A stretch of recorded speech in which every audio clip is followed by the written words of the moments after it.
because he saw each and every one of you assume certain roles and then do them proud. Tim, not only from his own experience, but he also knew of the phenomenon of people such as himself, technical people, and such as yourself, who came of age and came of knowledge at a time of the transistor before silicon and the digital age. The phenomenon of it being very difficult and in fact being for some reason, almost burdensome for a person coming from that background to adapt to the digital silicon age.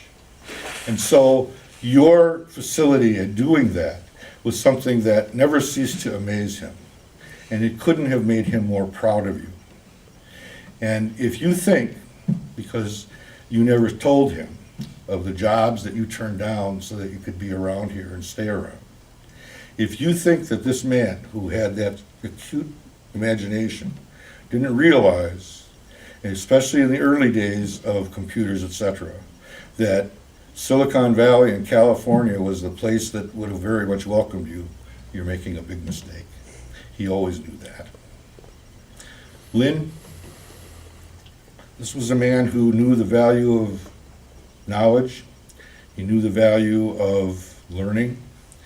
And just alone by the fact that you became an educator was something that pleased him greatly, because he took great pleasure and talked at length about the happiness that he had teaching when he was teaching diesel mechanics. And then even more importantly, when he was teaching these young men who he was leading into battle and teaching them.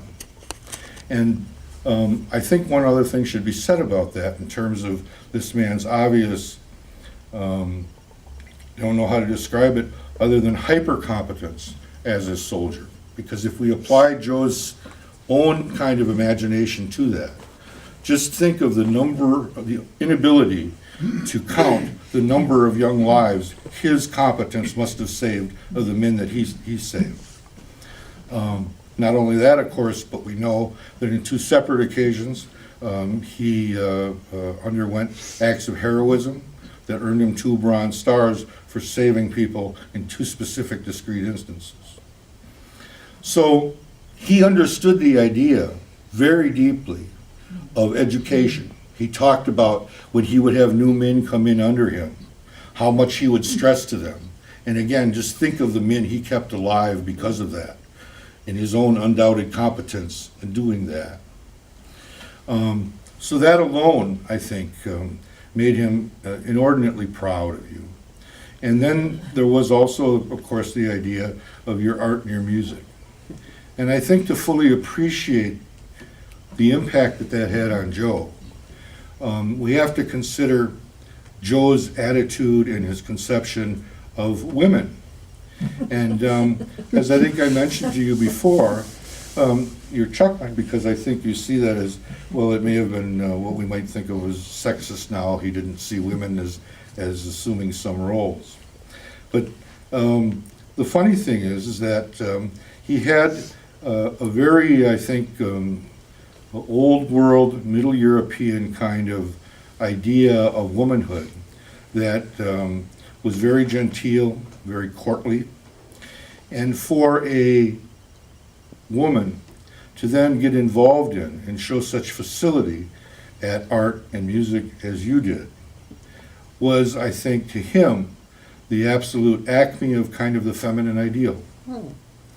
And so I think that that is something that you have to recognize, that you made him just the proudest man on earth to have a daughter who had gotten herself to that position.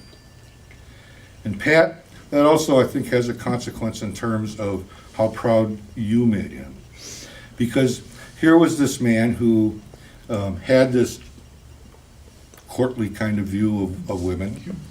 And here you are as a young girl. You had medical problems when you were a young girl. He spoke about what a delicate kind of young girl you were for a long time. And also about,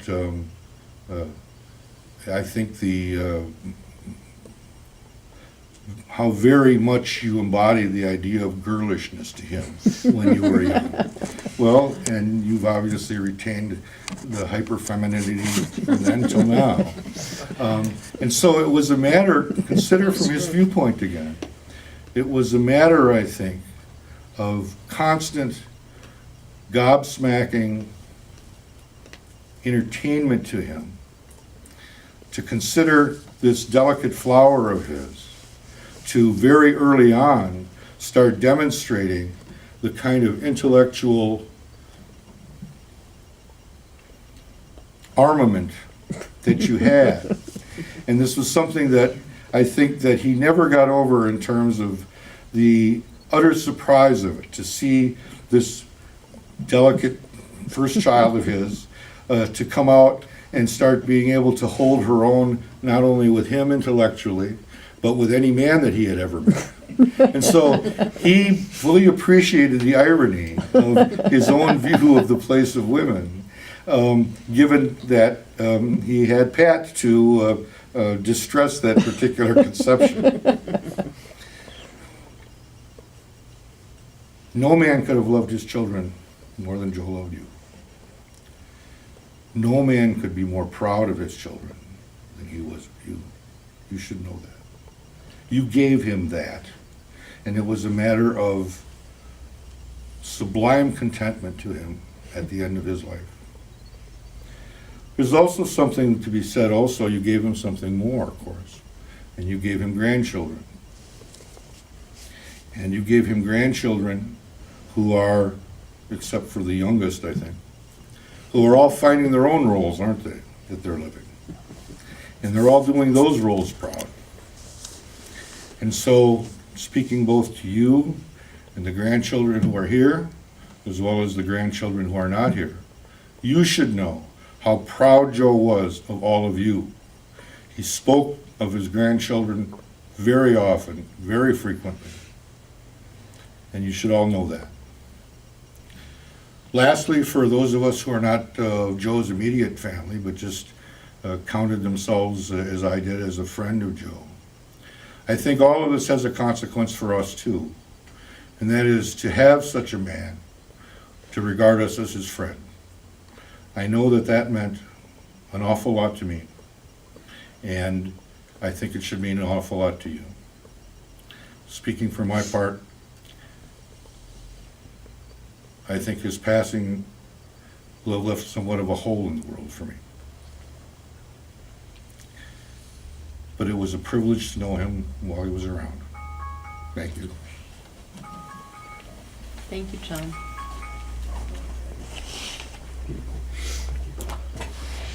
Would anyone else like to speak? Even if it's just to stand up and say something? It's hard to follow. Yeah.